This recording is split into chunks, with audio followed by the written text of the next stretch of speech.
ഈ ചിട്ടി എന്ന് പറയുന്നത്. ചിട്ടി പഠിക്കണം ആദ്യം.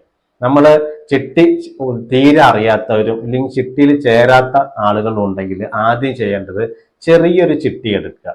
ഇപ്പോൾ മാസം 2500 അടവ് വരുന്നതോ അല്ലെങ്കിൽ മാസം ഒരു 5000 രൂപ അടവ് വരുന്നതോ അതുപോലെയുള്ള ചെറിയ ചിട്ടി എടുത്ത് ആ ചിട്ടിനെ കുറിച്ച് പഠിക്കുക. അതെങ്ങനെയാണ് വിളിക്കേണ്ടത്, അത് എപ്പോഴാണ് വിളിക്കേണ്ടത്, അത് വിളിച്ചു കഴിഞ്ഞാൽ എന്താ നമ്മൾക്ക് ചെയ്യേണ്ടത്, അല്ലെങ്കിൽ അത് വിളിക്കുന്ന സമയത്ത് നമുക്ക് എത്ര രൂപ കിട്ടും, അത് എപ്പോൾ വിളിച്ചാൽ നമുക്ക് ലാഭത്തിൽ വിളിക്കാൻ പറ്റും, ആ ചിട്ടി കൊണ്ട് ചേരുന്നത് കൊണ്ട് നമ്മൾക്ക് എന്താണ് ബെനിഫിറ്റ്, അല്ലെങ്കിൽ ആ ചിട്ടിയിലൂടെ നമ്മളുടെ സാമ്പത്തിക ആവശ്യം എന്താ നമ്മൾ നിറവേറ്റാൻ ഉദ്ദേശിക്കുന്നത്, നമുക്ക് എമർജൻസി ഫണ്ടാണോ വേണ്ടത്, ഇല്ലെങ്കിൽ കുറച്ച് മാസം കഴിഞ്ഞിട്ടാണോ ഫണ്ട് വേണ്ടത്, അങ്ങനെ ഒരുപാട് കാര്യങ്ങളുണ്ട് ഈ ചിട്ടി ചേരുന്നത് ബന്ധപ്പെട്ട്. നമ്മൾ ആദ്യം തന്നെ ഈ കാര്യങ്ങളൊക്കെ ഒന്ന് മനസ്സിലാക്കി എല്ലാം നമ്മൾ തീരുമാനിച്ച ശേഷം നമ്മൾ ചിട്ടിയിലേക്ക് ജോയിൻ ചെയ്യുക. തുടക്കക്കാർക്ക് വേണ്ടി, അതായത് ചിട്ടിയെ കുറിച്ച് ഒന്നും അറിയാത്ത ആളുകൾക്ക് വേണ്ടിയിട്ടാണ് ഈ വീഡിയോ ചെയ്യുന്നത്. അപ്പൊ നിങ്ങൾ ചെയ്യേണ്ടത് ആദ്യം തന്നെ പല ആളുകളും വിളിച്ച് ചോദിക്കും, എനിക്ക് ഒരു ചിട്ടി വേണം, പക്ഷെ ഞാൻ ആ ചിട്ടി ഏത് ചിട്ടിയാണ് ചേരേണ്ടത് ചോദിക്കും. അത് യഥാർത്ഥത്തിൽ നിങ്ങളാണ് തീരുമാനിക്കേണ്ടത്. കാരണം നിങ്ങളാണ് തീരുമാനിക്കേണ്ടത് ഒരു ചിട്ടിയിൽ നിങ്ങൾക്ക് മാസം എത്ര രൂപ അടയ്ക്കാൻ കഴിയും, നിങ്ങൾക്ക് എത്ര രൂപ വരുമാനമുണ്ട്, ആ വരുമാനത്തിന് എത്ര രൂപ ചിട്ടിയിലേക്ക് മാറ്റാൻ കഴിയും. രണ്ട്, നമ്മൾ ആ ചിട്ടി ചേരുന്നതിലൂടെ എന്താണ് നമ്മുടെ ആവശ്യം, അതായത് നമുക്ക് ആ ഫണ്ട് വിളിച്ച് നമ്മുടെ എന്ത് ആവശ്യത്തിന് വേണ്ടിയിട്ടാണ് നമ്മൾ ചിട്ടി ചേരുന്നത്, അങ്ങനെ ചിട്ടി ചെയ്യുന്ന സമയത്ത് നമുക്ക് എത്ര രൂപ ഫണ്ടാണ് വേണ്ടത് എന്നുള്ള കാര്യം നമ്മൾ ചിന്തിക്കണം.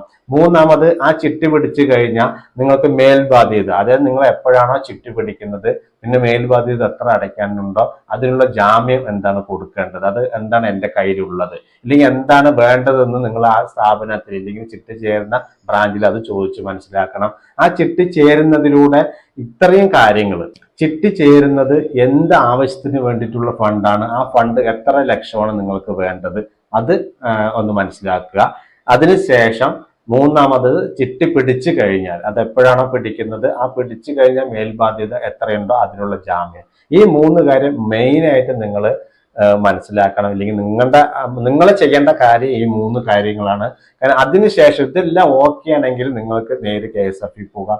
KSFE പോയിട്ട് അവിടെ ഏത് ചിട്ടിയാണ് തുടങ്ങുന്നത്, നിങ്ങളുടെ റേഞ്ചിന് അനുസരിച്ചുള്ള ചിട്ടി ഏതാണ് തുടങ്ങുന്നത് അതിനനുസരിച്ച് നിങ്ങൾക്ക് ചേരാവുന്നതാണ്. അതായത് നിങ്ങൾ ഉദ്ദേശിക്കുന്ന ചിട്ടി ആ ഒരു ബ്രാഞ്ചിൽ ഇല്ല എന്നുണ്ടെങ്കിൽ നിങ്ങൾക്ക് നിങ്ങളുടെ വീടിന്റെ പരിസരത്തുള്ള 1, 2, 3 ബ്രാഞ്ചുകളിൽ അന്വേഷിച്ച് നിങ്ങൾക്ക് ആവശ്യമായിട്ടുള്ള ഫണ്ട് കിട്ടുന്ന രീതിയിലുള്ള ചിട്ടി നിങ്ങൾക്ക് തിരഞ്ഞെടുക്കാവുന്നതാണ്.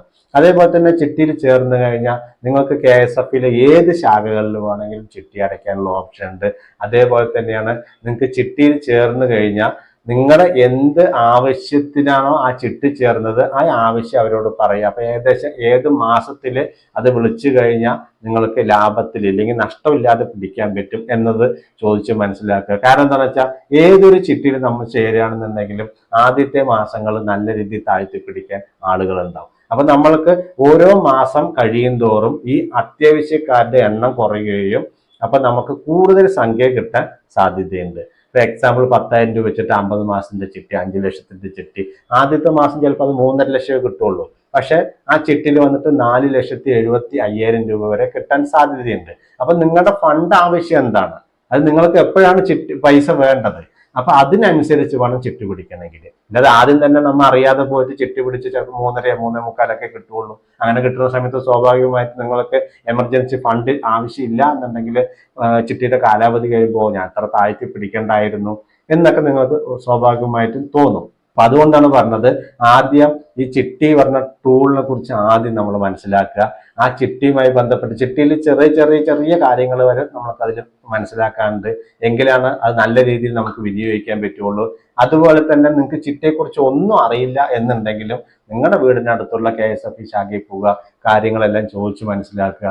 ചോദിച്ചു മനസ്സിലാക്കി നിങ്ങളെല്ലാം ഉറപ്പിച്ച ശേഷം നിങ്ങൾ ആദ്യമായിട്ട് ചിട്ടി ചേരുന്ന ഒരാളാണെങ്കിൽ തീർച്ചയായിട്ടും ചെറിയ ചിട്ടികളിൽ ജോയിൻ ചെയ്ത് അത് എങ്ങനെയാണ് വിളിക്കുക, അത് വിളിച്ചു കഴിഞ്ഞാൽ എപ്പോഴാണ് ലാഭത്തിൽ പിടിക്കാൻ പറ്റുക, ആ ചിട്ടി പിടിക്കുന്നതിലൂടെ നമ്മളുടെ എന്താവശ്യം നമുക്ക് നിറവേറ്റാൻ കഴിയുക, അങ്ങനെ എല്ലാ കാര്യങ്ങളും ചോദിച്ചു മനസ്സിലാക്കി നിങ്ങൾക്ക് അതിൽ നിന്നും എന്തൊക്കെ കാര്യങ്ങൾ അറിയാനുണ്ടോ അതെല്ലാം ചോദിച്ചു മനസ്സിലാക്കി ഉറപ്പ് വരുത്തിയ ശേഷം ചിട്ടിയിൽ ജോയിൻ ചെയ്യുക.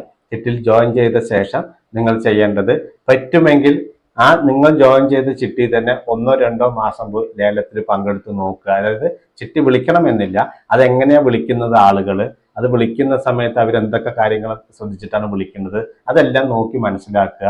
അങ്ങനെ ഒരു 3-4 മാസം പോയിട്ട് ജസ്റ്റ് ആ ചിട്ടി എങ്ങനെയാണ് ലേലം ചെയ്യുന്നത് എന്ന് നോക്കി മനസ്സിലാക്കിയാൽ തന്നെ നിങ്ങൾക്ക് അതിനെക്കുറിച്ച് ഒരു ധാരണ കിട്ടും. അതിന്റെ അടിസ്ഥാനത്തിൽ നിങ്ങൾ ചിട്ടി വിളിക്കുകയാണെന്നുണ്ടെങ്കിൽ നിങ്ങൾക്ക് നഷ്ടമില്ലാതെ വിളിക്കാനും പറ്റും, നിങ്ങളുടെ കാര്യങ്ങൾ നല്ല രീതിയിൽ വിനിയോഗിക്കാനും പറ്റും.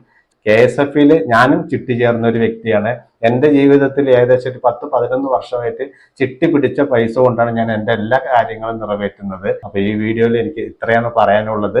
അപ്പൊ ഈ വീഡിയോ നിങ്ങൾക്ക് ഇഷ്ടപ്പെട്ടുവെങ്കിൽ ഒന്ന് ലൈക്ക് ചെയ്യുക, ഷെയർ ചെയ്യുക, സബ്സ്ക്രൈബ് ചെയ്യാത്ത സുഹൃത്തുക്കളുണ്ടെങ്കിൽ സബ്സ്ക്രൈബ് ചെയ്യുക. അടുത്ത വീഡിയോയിൽ കാണും വരെ ബൈ ബൈ.